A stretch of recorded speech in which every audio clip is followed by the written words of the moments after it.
Hiya, boys and girls, it's Mrs. D. I thought on this grey day we could snuggle in together and have a story. And I know you've already spotted the story. And I know all of you are going there saying, I've had the story before. Fabulous, boys and girls. Will you help me read The Smartest Giant in Town? And it's by one of our favourite authors, Julia Donaldson and Alex Shuffler. And they have said very kindly that we're allowed to read and share it. Are you ready to delve into the story? The Smartest Giant in Town. Here we go, boys and girls. George was a giant, the scruffiest giant in town. He always wore the same old brown sandals and the same old patched up gown. I wish I wasn't the scruffiest giant in town, he said sadly. What's he spotted? But one day, George noticed a new shop. It was full of smart new clothes. He bought a smart white shirt, a smart pair of trousers, a smart belt, a smart stripy tie, some smart socks with diamonds up the side, and a pair of smart, shiny shoes. Now I'm the smartest giant in town, he said proudly. Right, boys and girls, can you remember what he bought? A little memory game now. Are you ready? I'm going to give you 5 seconds and then you're going to bellow at me what he bought. I'm going to go 1, 2, 3, 4, 5. Go for it. Yes. Yes. He did. Yes. Yes. You are spectacular. You're so clever. He did get his shirt and his socks and his trousers and his tie and his belt. And did you remember his shiny shoes? You remember his shiny shoes. George left his old clothes behind in the shop. He was about to go home when he heard a sound. On the pavement stood a giraffe who was sniffing sadly. What's the matter? Asked George. It's my neck, said the giraffe. It's so very long and so very cold. I wish I had something long and warm to keep me warm. He's a very posh giraffe, boys and girls. Cheer up, said George, and he took off his stripy tie. It didn't match my socks anyway, he said, and he wound it round the giraffe's neck. It made a wonderful scarf. Oh, thank you, said the giraffe. As George strode home, he sang to himself, my tie is a scarf for a cold giraffe, but look me up and down. I'm the smartest giant in town. What a tune, boys and girls. George came to a river. On a boat stood a goat who was bleating loudly. What's the matter? Asked George. It's my sail, said the goat. It blew away in a storm. I wish I had a strong new sail for my boats. It's Cornish. He's a Cornish goat. Oh no. Cheer up, said George. And he took off his new white shirt. It kept coming untucked anyway, he said, as he tied it round the mast of the goat's boat. It made a magnificent sail. Thank you, said the goat. George strode off, singing to himself. Can you help me out, boys and girls? My tie is a scarf for a cold giraffe. My shirt's on a boat for a sail for a goat. But look me up and down. I'm the smartest giant in town. Gets better, I think, boys and girls, the song. George came to a tiny ruined house. Beside the house stood a white mouse with lots of her baby mice. They were all squeaking. What's the matter? Asked George. It's our house, squeaked the mouse. It burnt down and now we have nowhere to live. I wish we had a nice new house. They are absolutely dressed, boys and girls. Cheer up, said George.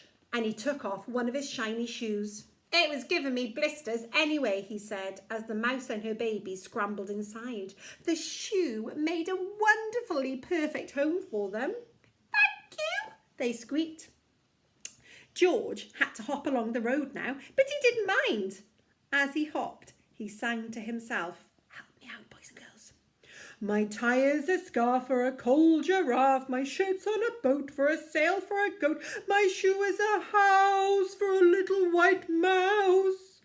But look me up and down, I'm the smartest giant in town." By Jove, we are good at a song. George came to a campsite. Beside a tent stood a fox who was crying. "What's the matter?" asked George. "It's my sleeping bag," said the fox. "I dropped it in a puddle. I wish I had a warm, dry sleeping bag." A wet sleeping bag, boys and girls, would not be comfortable. "Cheer up," said George, and he took off one of his socks with diamonds at the side. "It was tickling my toes anyway," he said, as the fox snuggled into it. "It made a mighty fine sleeping bag." "Thank you," said the fox. George hopped on singing to himself. "My tie's a scarf for a cold. Yes. My shirt's on a boat for a sail for a. Yes. My shoe is a house for little white. One of my socks is a bed for a. But look me up and down, I'm there." Yeah, you are brilliant at that, boys and girls. George came to a big squelchy bog. Let's sound out the word bog, boys and girls. Let's go bog. How many sounds? 3 sounds. Are we ready? Ba-og. Bog. Oh, you are so clever. Ba-og. Bog. I love the word bog. Bog. Beside the bog stood a dog. Can we spell this word dog? Let's go for it. How many sounds? Ka-ching, 3 sounds. Let's go for dog. Da-og. Dog. We are spellers, boys and girls. Who was howling? The dog was howling. "What's the matter?" asked George. "Oh, it's the bog," said the dog. "I need to get across. Oh, but I keep getting stuck in the mud. I wish there was a safe, dry path." What do you think he's going to do? Let's find out. Oh, he's so kind. "Cheer up," said George, and he took off his smart new belt. It was squishing my tummy anyway. I know that feeling, boys and girls. And he laid it down over the bog. It made an excellent path. "Thank you," said the dog. The wind started to blow, but George didn't mind. He hopped on, singing to himself. All together, you ready?